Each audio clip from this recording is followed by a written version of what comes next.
Aujourd'hui les amis, on a une très bonne séance, mais un peu en dents de scie. En fait, je reste sur ma faim. C'est-à-dire qu'on est aujourd'hui en SBD lourd. Mais du coup, on va commencer par le squat. Et du coup, au squat, écoutez, je me sentais plutôt bien. J'ai fait une 170 assez exceptionnelle. Et donc, en last warm-up, j'ai fait un 180,5. 180,5 pour encore une fois tâter le terrain et savoir si j'avais les capacités de faire mon 1R. Sur la 180,5, je mise groove en bas. Donc elle était plus dure que la semaine dernière. Mais en fait, je me dis que malgré les miss groove, je me sentais plutôt bien, tu vois. Donc je me suis dit, mettons 188, et si jamais je ne miss groove pas, je vais la passer en fait. Donc j'ai juste à me concentrer, à me hyper un peu, tu vois. Mais la force, je pense que je l'avais, sincèrement. Seulement, j'ai mis ce groove en bas, j'ai été explorer une amplitude que j'avais jamais faite et du coup je suis resté en bas tout simplement. Donc c'est malheureux, pas de 188 pour aujourd'hui et je pense surtout que la semaine prochaine j'éviterai d'aller chercher en 1RM et surtout je laisserai un petit peu reposer ce 1RM, je laisserai un petit peu aussi, je vais continuer de up les RM autour et arrêter de me focus sur ce 1RM à tout prix. Et du coup en deuxième série j'ai fait un 168,5 kg x 2, soit un petit PR plus 500 grammes en une semaine sur le 2RM en sachant que du coup j'avais une troisième rep en réserve. En soi ça pourrait faire un petit PR plus 1 kg et j'ai pas été chercher cette répétition là, donc dans le doute. Finalement, et en troisième série je devais faire un 158 kg juste ici et essayer du coup de faire mon quatrième. J'ai déraqué la barre, j'ai fait une rep et je sais pas, genre dans ma tête je le sentais vraiment pas, tu vois. Donc j'ai juste rack la barre et j'ai skip cette série et je l'ai remplacé par un max hold bas à 142,5 kg sur lequel j'ai gardé pas mal de réserves. Max hold bas que j'ai tenu 9 secondes, soit un PR plus 20 kg, mais dans la réalité c'est plus un PR plus 2,5 kg et plus une seconde de hold, en sachant que par contre j'avais quand même un petit peu de réserve. Donc c'est déjà la fin du squat, c'est le mouvement sur lequel je suis le plus resté sur ma faim durant ce SBD. Et ce qui est assez marrant, c'est que j'ai vraiment l'impression que finalement, il ne peut pas y avoir les trois mouvements en même temps qui soient parfaits. Même si, encore une fois, vous allez voir, les trois mouvements, en fait, je peux trouver des trucs à redire, je peux toujours être aigri et ne jamais être satisfait. Ce que je suis, puisque par exemple au bench, du coup je me sentais très bien, je me sentais très fort. J'ai fait une 117,5 en posée classique qui a monté mais d'une vitesse assez folle. Et donc j'étais vraiment très en confiance pour déloger mon 1RM de la semaine dernière. Et donc j'ai mis 123 kg histoire de pas être trop gourmand. La 123 kg est passée, mais même si j'ai très bien respecté la pause et c'était ça que je visais en priorité, j'ai surtout décollé un petit peu le cul. Et ça m'emmerde. Je me la valide. Pourquoi? Parce que je sais que si jamais j'avais vraiment prêté attention au cul et ou si jamais ça avait été une pause classique, ça serait pas décollé. Et je me la valide aussi et surtout parce que ce à quoi j'ai fait attention, c'est à la pause, parce que je n'étais pas satisfait de la pause de la 122,5 la semaine dernière. Cependant, maintenant, je vais arrêter en fait de faire mon 1RM là pendant quelques temps, histoire de remplir les autres cases, parce que ça sert à rien de vouloir à tout prix se fixer là-dessus, surtout si c'est au détriment des standards. Et du coup, on a un banger par contre en deuxième série, puisqu'on a un max de rep à 110 kg, et à 110 kg, j'ai fait mon 3RM, soit un PR plus 2 kg sur le 3RM en posé 3CT. Donc là, c'est vraiment un banger. Et ça commence à être vraiment très intéressant côté perf. Et finalement, j'ai fait une troisième série à 100,5 kg. Et à 100,5 kg, j'ai fait 7 répétitions, toujours en posé 3CT, soit un petit PR plus 500 grammes. Mais j'avais surtout plus de fatigue, puisque la 100, c'était ma première série, là où la 100,5, c'était ma troisième série. Donc, même sur ça, on peut trouver un truc qui montre que j'ai d'autant plus progressé. Voilà, on a pas mal de choses à faire, pas mal de données à prendre encore. Le tableau n'en est encore qu'à ses balbutiements et on peut reporter ça sur le bench classique. Comme je suis en séance lourde, je ne fais pas de travail de solo dérac. Pour la simple et bonne raison que mon solo, je le fais plus ou moins en lourd du coup durant la séance volume. Donc le solo dérac, je le fais vraiment uniquement dans la séance volume où j'ai un peu plus de temps. Parce que là, entre le squat lourd, le bench lourd et le deadlift lourd, si en plus je fais du solo rack très lourd, je vois flou. Je vois vraiment flou, donc j'essaie d'un peu mieux répartir au final le travail des différents éléments sur ma semaine, histoire de pas passer une éternité à la salle et surtout éviter de me fatiguer pour rien.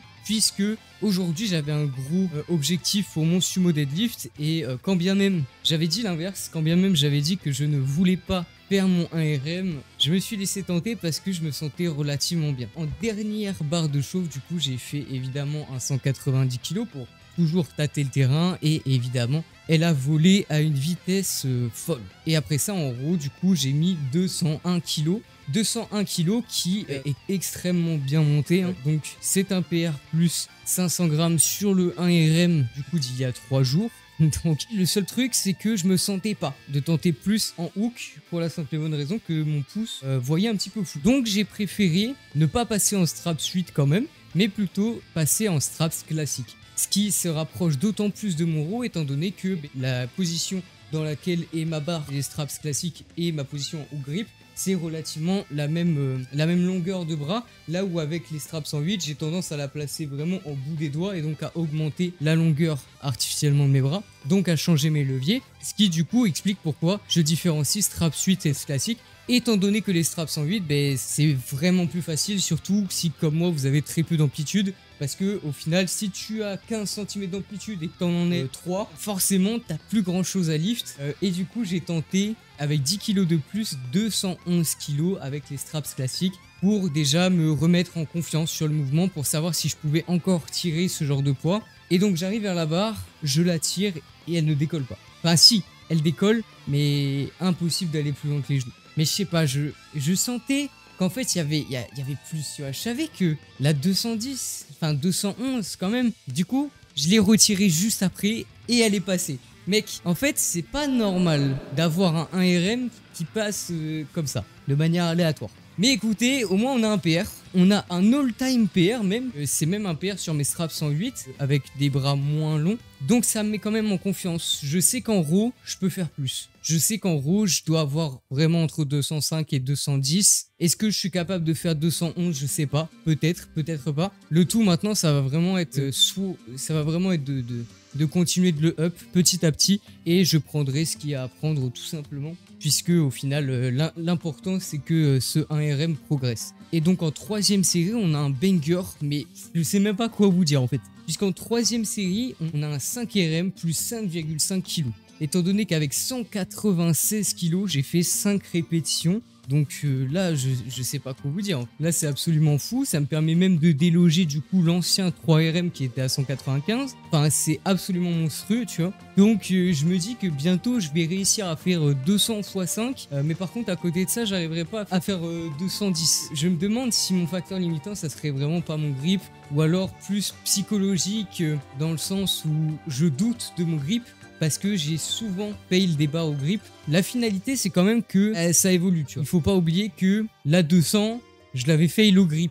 Pour l'instant, j'ai pas fail au grip une seule barre. Donc normalement, pour l'instant, mon grip il tient. Peut-être que post-picking, je repasserai peut-être sur un cycle en mix grip pour voir ce que ça donne, même si ça m'énerve. Mais bon, en fait, au bout d'un moment, tu vois, faut quand même que je rivalise, que je sois à la hauteur. Donc si ça doit passer par du mix grip, malheureusement, on verra bien, on verra bien. Mais après toutes ces séries-là, j'avais une douleur qui commençait à apparaître, une petite gêne au niveau de mon bas du dos. Et ça fait du coup, déjà dans la dernière séance, je commençais à l'avoir. Donc globalement, pas très serein à l'idée de faire une 4ème série. En vrai, j'ai pesé le pour et le contre et je me suis dit que j'avais rien à perdre à la tenter. Dans le sens où, si jamais je sens que j'ai la moindre gêne en faisant la série, que ça soit sur ma première ou ma 4ème ou ma 8ème répétition, je m'arrête. Je m'arrête tout simplement, que j'ai PR ou non, tu vois. Donc je me suis correctement réchauffé, etc.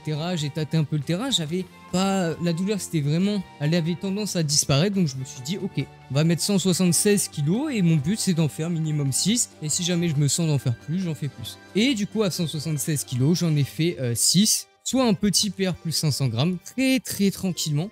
Mais ce qui permet du coup de faire un petit PR, ce qui permet aussi d'accumuler un peu plus de volume, rentable du coup étant donné que c'est un PR. Et au final, ça n'a pas aggravé la situation, j'avais pas plus mal après et je suis resté quand même relativement loin de l'échec. Alors après, est-ce que j'aurais pu en faire 11? Je pense pas non plus, mais une chose est sûre, c'est que j'en avais plus que 6. mais que le fait de m'être un peu restreint, bah au final ça m'a été bénéfique, je pense. Encore une fois, un petit récap, hein, ces derniers temps assez court, mais écoutez, je n'ai que 3 exercices, ce n'est pas ma faute. Si je devais vraiment faire un petit retour sur comment je me sens pour au final ce picking, je pense que ce qui m'a fait le plus défaut, c'est justement de pas assez m'éloigner des barres rep range, donc notamment sur ma séance endurance qui ressemble plus à une séance de volume un peu modifiée. Et autre point, finalement, je trouve que les perfs elles ont vraiment satellisé, mais je sais pas, j'ai un goût amer, vous voyez, parce que je sais pas si c'est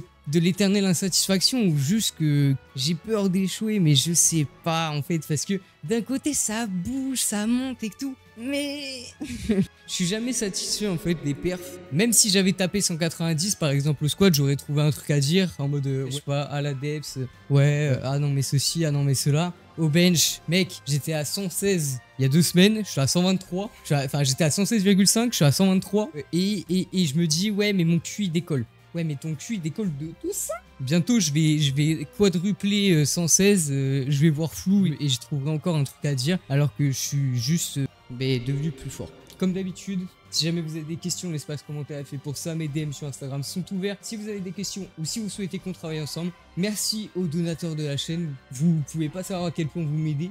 Sur c'était Seiki et moi je vous dis ciao.